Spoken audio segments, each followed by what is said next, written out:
Rafael Sampaio estava acostumado a controlar cada detalhe da própria vida. Aos 42 anos, era um dos bilionários mais influentes do Brasil, dono de um império de tecnologia que atuava em vários países e tinha contratos espalhados por diferentes continentes. Sua mansão no Jardim Europa, em São Paulo, avaliada em mais de 80 milhões de reais, parecia perfeita em cada canto. Mas naquela terça-feira de outubro, ao voltar para casa 3 horas antes do previsto para buscar alguns documentos esquecidos, ele viu algo que o fez parar imóvel na entrada da sala principal. Márcia Nogueira, a funcionária doméstica que ele havia contratado 6 meses antes, estava de pé diante de uma lousa branca que não deveria estar ali. Seu filho, Pedro, de 8 anos, olhava para ela completamente fascinado. Márcia, usando seu uniforme escuro e segurando uma caneta de quadro na mão, explicava a teoria dos números primos com uma clareza que Rafael nunca tinha visto em nenhum dos professores particulares caríssimos que havia contratado. Mas não foram as equações que deixaram Rafael sem reação. Foi a forma como Pedro prestava atenção nela. O menino não tinha aquele olhar apagado de sempre. Estava interessado, desperto, animado. Fazia perguntas, sorria quando entendia algo e parecia ver o mundo se abrir diante dele como uma porta secreta. Rafael ficou escondido atrás da porta, sem conseguir se mexer. Márcia não falava com Pedro como os professores renomados que ele pagava uma fortuna para contratar.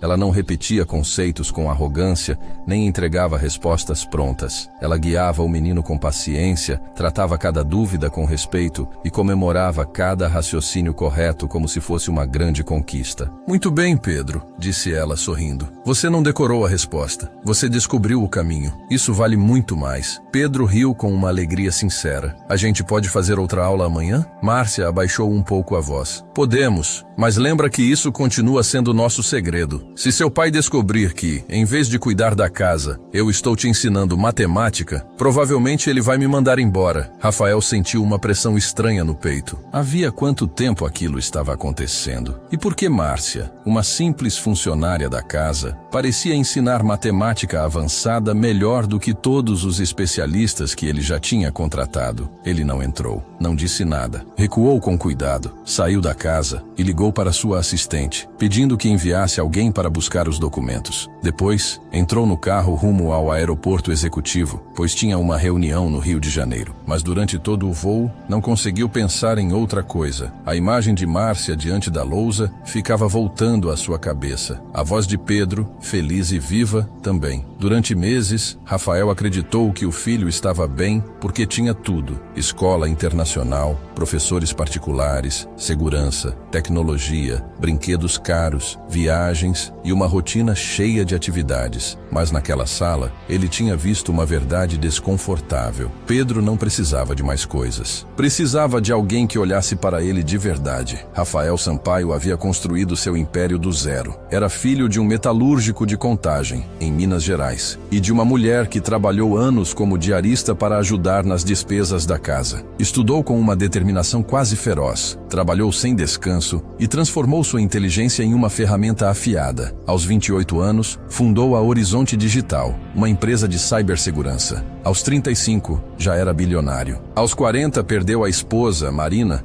em um acidente de carro. Marina tinha sido a única pessoa capaz de lembrar Rafael de que o mundo não era uma empresa. Quando ela morreu, ele ficou sozinho com Pedro, que na época tinha apenas 6 anos. Durante algum tempo, tentou estar presente, mas a dor foi maior do que ele conseguia enfrentar. Em vez de falar sobre a perda, se refugiou no trabalho. Em vez de sentar ao lado do filho para chorar, comprou soluções. Contratou babás, psicólogos, professores de idiomas, tutores de matemática, instrutores de piano, xadrez e programação. Pedro estudava em um dos colégios mais exclusivos de São Paulo. Sua agenda parecia a de um pequeno executivo. Rafael dava tudo ao filho, menos tempo. Via Pedro por 20 minutos de manhã e meia hora à noite, quando não estava viajando. Se o menino ficava calado, Rafael achava que era timidez. Se sorria pouco, pensava que era só uma fase. Se passava muito tempo sozinho, dizia a si mesmo que era normal depois da morte da mãe. Márcia Nogueira chegou à mansão 6 meses antes, indicada por uma agência de funcionários domésticos para famílias de alto padrão. A governanta principal havia adoecido e a casa precisava de uma substituta temporária. Rafael quase não prestou atenção nela durante a entrevista. 32 anos, boas referências, discreta, educada, com um jeito jeito calmo de falar, contratada. Nos meses seguintes, Márcia fez seu trabalho sem chamar atenção. A casa ficava impecável, as refeições eram organizadas, as roupas estavam sempre no lugar. Para Rafael, ela era apenas mais uma peça dentro da engrenagem perfeita de sua vida. Até aquela tarde de outubro, quando voltou do Rio 2 dias depois, começou a observar a casa de outra forma. Reparou em Márcia, quando ela achava que ninguém estava olhando. Percebeu como Pedro mudava perto dela. O menino fechado e silencioso se tornava curioso, comunicativo, até divertido. Em uma tarde, ao passar pelo corredor de serviço, Rafael viu a porta do pequeno quarto de Márcia entreaberta. Lá dentro, havia livros empilhados em uma prateleira. Matemática, física, filosofia, história da ciência, literatura brasileira e clássicos estrangeiros. Nada daquilo parecia combinar com a história que ele conhecia. Rafael fez o que sempre fazia quando precisava de respostas. Contratou um investigador particular, entregou o nome de Márcia Nogueira e pediu total discrição. O relatório chegou uma semana depois. Rafael leu sozinho no escritório com a porta fechada. Conforme avançava pelas páginas, o silêncio da sala ficava mais pesado. Márcia Nogueira não era uma impostora, mas também não era apenas quem a agência dizia. Havia nascido em Belo Horizonte e antes de desaparecer em empregos domésticos, tinha sido uma das mentes matemáticas mais promissoras de sua geração. Aos 20 anos, formou-se em matemática pela Universidade Federal de Minas Gerais com desempenho excepcional. Aos 23, concluiu o doutorado em teoria dos números. Sua tese havia sido citada em revistas internacionais. Aos 25, entrou como pesquisadora em uma universidade pública de São Paulo, sendo uma das mais jovens do departamento. Tudo indicava que ela teria uma carreira brilhante. Então a vida dela desmoronou. Seu pai, dono de uma pequena empresa em Belo Horizonte, foi enganado por um sócio. Perdeu o negócio, a casa financiada e quase todas as economias da família. Caiu em uma tristeza profunda. A mãe de Márcia, enfraquecida pelo estresse, sofreu um AVC que a deixou parcialmente dependente. Márcia abandonou a universidade, as pesquisas, as conferências e as possibilidades de futuro para voltar a Minas e cuidar dos pais. Trabalhou dando aulas particulares, revisando textos, atendendo em lojas e aceitando qualquer serviço que aparecesse. Mas as dívidas cresciam, os tratamentos eram caros e o cansaço parecia não ter fim. 5 anos depois, seus pais morreram com poucos meses de diferença. O pai, de infarto. A mãe, por complicações médicas. Márcia ficou sozinha, sem dinheiro, sem carreira ativa e com uma tristeza tão profunda que deixou de se reconhecer. Mudou-se para São Paulo para tentar recomeçar, mas não quis voltar à universidade. Não queria explicar a própria história, nem receber olhares de pena. Entrou em uma agência de serviço doméstico, escondeu seu passado acadêmico e escolheu um trabalho silencioso, honesto, sem perguntas. Até conhecer Pedro, Rafael fechou a pasta com as mãos tensas. Durante anos, tinha se orgulhado de reconhecer talento em engenheiros, executivos e sócios. Havia construído uma fortuna enxergando oportunidades que outras pessoas ignoravam. E, mesmo assim, teve diante dele, por 6 meses, uma mulher extraordinária e a tratou como se fosse invisível. Naquela noite, ao voltar para casa, encontrou Márcia terminando de organizar o jantar. "Como foi o dia?" perguntou ele. Ela o olhou surpresa, como se não esperasse uma pergunta verdadeira. "Foi bom, senhor Rafael. Está tudo em ordem." "Pedro ficou bem?" Márcia hesitou por um instante. "Sim." "Ficou tranquilo, bem atento." Rafael assentiu. Depois subiu para o quarto do filho. Pedro estava sentado na cama com um caderno aberto. Ao ver o pai, sorriu. Não era um sorriso educado, daqueles que ele dava por obrigação. Era um sorriso vivo. "Pai, hoje eu aprendi uma coisa incrível." Rafael se sentou na cama. "Me conta." Pedro começou a falar sobre números primos, padrões, divisibilidade e uma demonstração que Márcia havia mostrado. Falava com entusiasmo, mexendo as mãos, procurando as palavras certas. Rafael o escutou com uma mistura de alegria e culpa. O filho tinha todo aquele mundo dentro dele, e Rafael quase nunca tinha parado para ver. Alguns dias depois, Rafael voltou mais cedo do que o habitual. Pedro estava na aula de piano. Márcia estava na cozinha, guardando algumas xícaras. "Márcia", disse Rafael. Preciso falar com você. Ela ficou pálida. Subiram para o escritório. Rafael fechou a porta e não tentou rodear o assunto. Eu sei de tudo. Márcia ficou imóvel. Tudo? As aulas com o Pedro, seu passado na UFMG, o doutorado, a carreira como matemática, a pesquisa, a universidade. O rosto de Márcia perdeu a cor. Ela se sentou devagar, como se o corpo tivesse ficado pesado de repente. Senhor Rafael, me desculpe.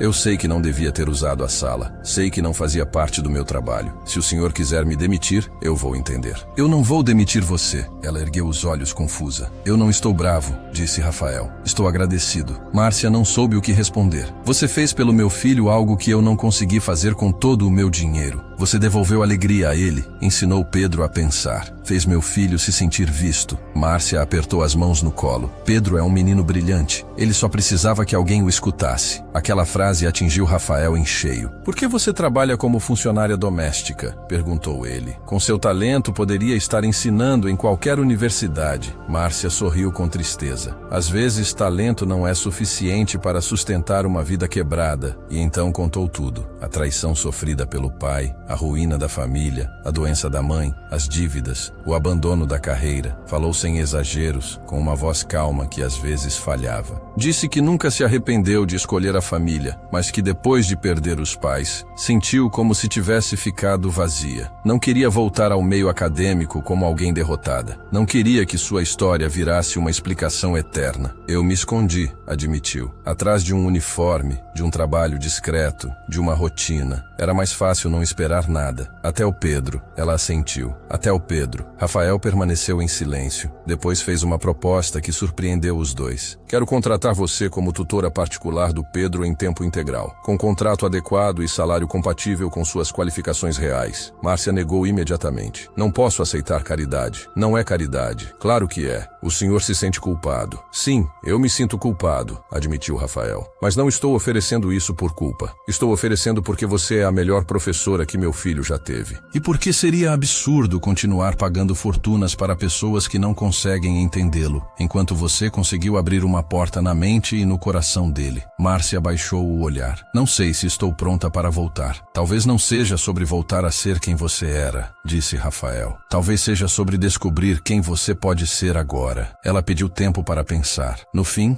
Márcia aceitou, mas colocou uma condição. Eu não quero ensinar apenas matemática. Pedro não precisa de mais uma matéria enfiada em uma agenda. Ele precisa aprender a pensar. Quero mostrar como tudo se conecta. Matemática, literatura, história, música, filosofia, ciência. Quero que a curiosidade seja o centro. Rafael respondeu sem hesitar. Você tem liberdade total. Márcia deixou oficialmente as tarefas domésticas e foi contratada como tutora educacional de Pedro. Rafael contratou uma nova equipe para cuidar da casa, mas manteve a lousa na sala porque Márcia pediu. Foi aqui que tudo começou, disse ela. Não quero esconder o aprendizado em um quarto fechado. Os meses seguintes transformaram a mansão. Pedro floresceu de uma forma profunda. Começou a fazer perguntas sobre tudo. Por que os prédios não caíam? Por que os planetas continuavam no céu? Por que algumas músicas pareciam tristes? Por que os adultos confundiam sucesso com felicidade? Márcia o ensinava a pesquisar, a duvidar, a relacionar ideias. Em um dia, estudavam geometria, observando fotografias do MASP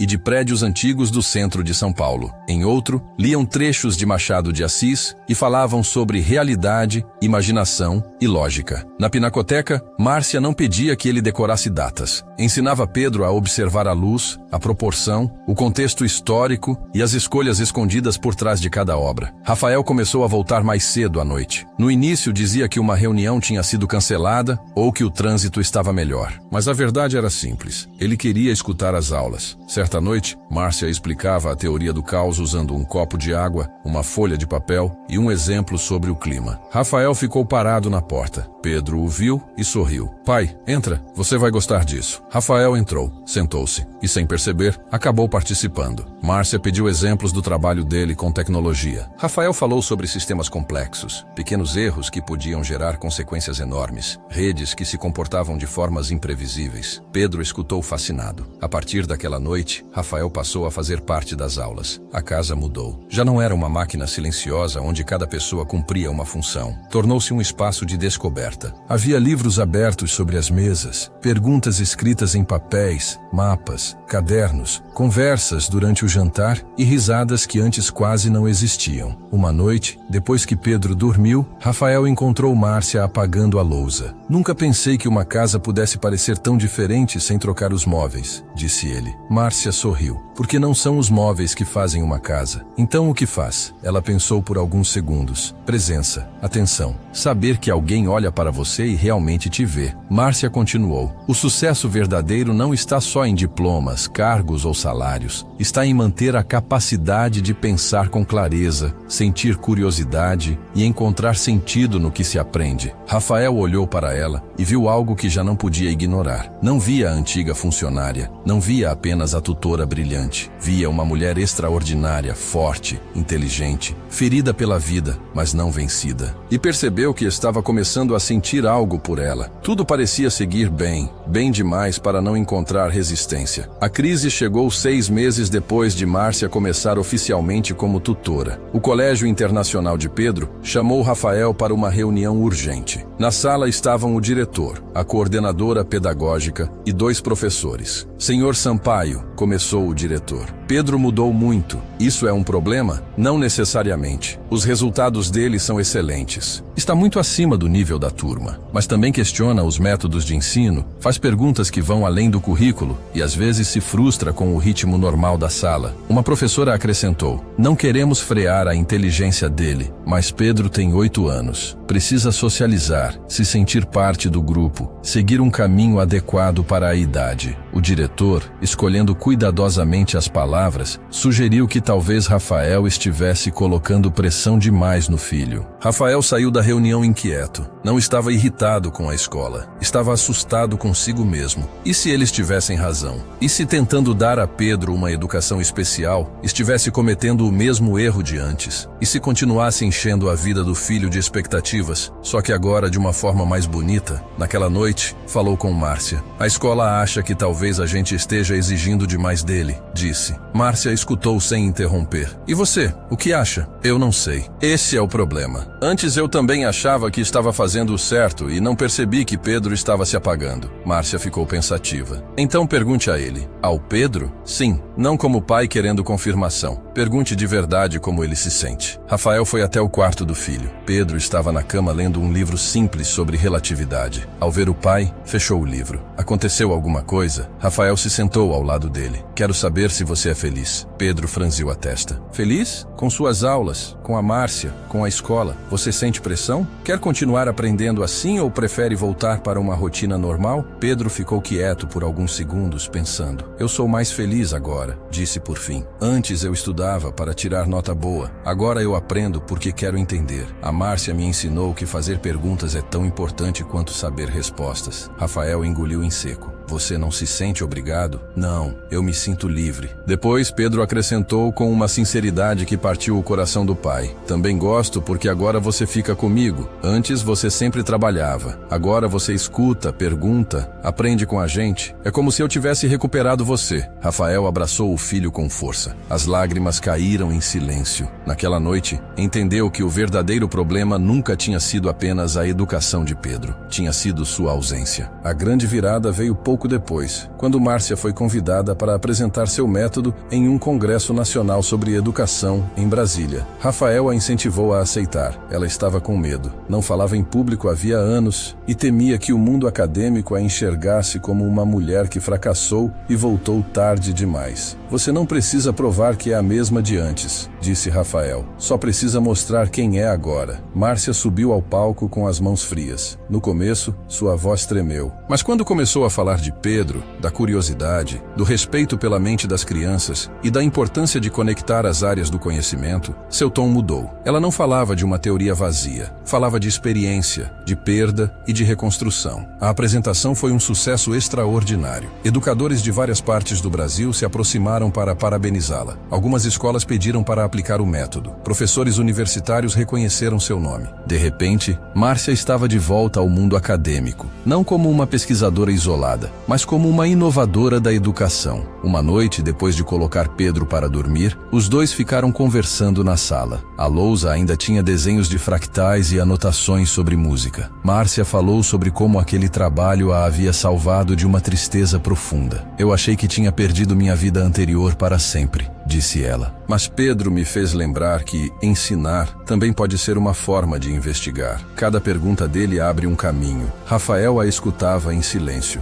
E você também me ajudou, acrescentou ela. Não só por me dar uma oportunidade, mas por me olhar de outro jeito quando eu já tinha me acostumado a me esconder. Os olhos dos dois se encontraram. Não foi preciso dizer muito. Ambos entenderam que aquilo que sentiam não era apenas admiração. Mesmo assim, não se apressaram. Seguiram com cuidado, respeitando Pedro, a memória de Marina e as próprias feridas. Mas algo havia mudado. A ligação entre eles era mais clara, mais doce, mais inevitável. Foi Pedro quem, com a honestidade das crianças, acabou dando nome ao que todos sentiam. Certa noite, durante o jantar, perguntou: por que a Márcia não pode morar com a gente para sempre? Rafael quase se engasgou com a água. Márcia baixou os olhos, corada. Pedro, começou Rafael. Não só como professora, disse o menino. Como família. O silêncio caiu sobre a mesa. Rafael olhou para Márcia. Essa é uma decisão que só a Márcia pode tomar. Se algum dia ela quiser fazer parte desta família de uma forma mais permanente. Márcia levantou os olhos. Olhou primeiro para Pedro, depois para Rafael. Não existe nada que eu queira mais, disse com calma. Mas preciso deixar uma coisa clara. Eu não quero ser salva. Não quero ser consertada. Não quero entrar nesta casa como alguém que foi resgatada. Quero estar aqui como igual, com voz, respeito, meu trabalho, minhas decisões e meu lugar. Rafael sorriu com alívio. É exatamente isso que eu quero. Pedro sorriu como se tivesse acabado de resolver o problema mais importante do mundo. Os meses seguintes transformaram muitas coisas. Márcia se mudou oficialmente para a mansão, não como funcionária, mas como companheira de Rafael e figura materna para Pedro. Ela não ocupou o lugar de Marina, porque ninguém poderia substituir a mãe do menino. Construiu seu próprio lugar, com paciência, amor e respeito. O casamento veio 1 ano depois. Foi uma cerimônia pequena, íntima, sem luxo exagerado. Pedro levou as alianças com uma seriedade adorável. Alguns antigos colegas de Márcia compareceram. Também estavam presentes funcionários da casa e amigos próximos de Rafael. Mas as mudanças mais profundas aconteceram dentro de Rafael. Ele reduziu as horas de trabalho, delegou mais, cancelou reuniões desnecessárias. Aprendeu a não medir seu valor pela quantidade de decisões que tomava em um dia. Descobriu que estar presente para Pedro não o fazia menos bem-sucedido, mas mais inteiro. Márcia, por sua vez, transformou seu método educativo em um programa formal. Com apoio dos recursos de Rafael, fundou uma organização sem fins lucrativos dedicada a levar aquela abordagem para escolas públicas, especialmente em regiões mais carentes. A ironia não passava despercebida por nenhum dos dois. Rafael, que antes acreditava que dinheiro comprava as melhores oportunidades, agora usava sua fortuna para apoiar uma educação baseada em curiosidade, respeito e presença. Uma noite, 3 anos depois daquele primeiro flagrante, Rafael se encontrou novamente na mesma sala. A lousa continuava ali, cheia de equações que Márcia e Pedro tinham resolvido durante a tarde. Mas o lugar já não parecia uma sala de luxo fria e intocável. Havia livros abertos, fotos de família, xícaras de chá, cadernos, lápis e sinais de uma vida real. Márcia entrou com 2 xícaras de chá e se sentou ao lado dele no sofá. Encostou a cabeça em seu ombro. Os dois olharam para a lousa em silêncio.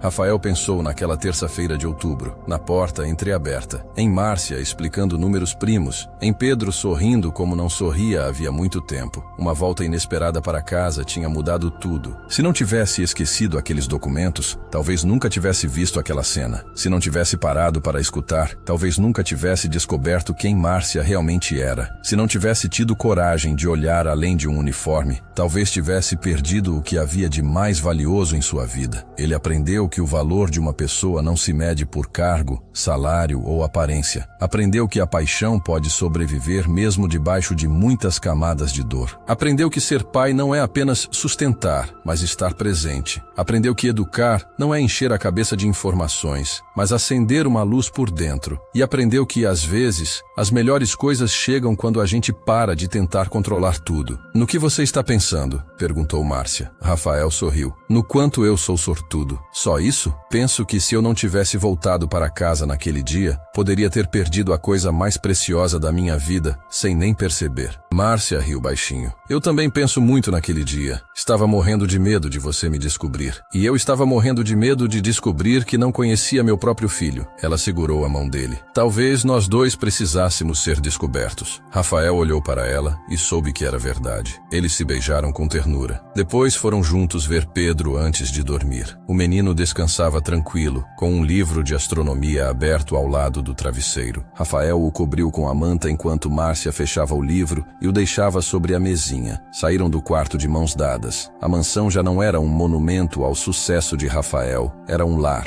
um lugar onde se aprendia, se discutia, se errava, se perguntava, se ria e se amava. No dia seguinte, haveria novas aulas, novas perguntas impossíveis de Pedro e novas descobertas. Mas naquela noite, Rafael sabia que a lição mais importante já tinha sido aprendida. Não importam os milhões, os impérios ou as pessoas que tentamos impressionar. No fim, o que conta é quem amamos, quem nos ama e se temos coragem de reconhecer o verdadeiro valor de alguém, mesmo quando esse valor está escondido atrás de um uniforme simples e de uma lousa cheia de equações. E enquanto apagava a luz com Márcia ao seu lado e Pedro dormindo no quarto ao lado, Rafael Sampaio, o bilionário que acreditava ter tudo, entendeu que finalmente havia encontrado aquilo que sempre procurou sem saber: uma família verdadeira, não construída sobre dinheiro, status ou aparências, mas sobre amor, respeito, presença e o desejo compartilhado de aprender e crescer juntos. A lousa da sala esperava a próxima aula, mas a lição mais importante já estava escrita na vida deles. Deixe seu like se você acredita que o verdadeiro valor de uma pessoa não está no título que ela carrega, nem no uniforme que veste. Comente se você já descobriu que alguém era muito mais especial do que parecia. Compartilhe esta história de segundas chances e descobertas inesperadas. E inscreva-se no canal Dose de Conhecimento para mais histórias emocionantes que mostram que, muitas vezes, a melhor vida é justamente aquela que nunca conseguimos planejar.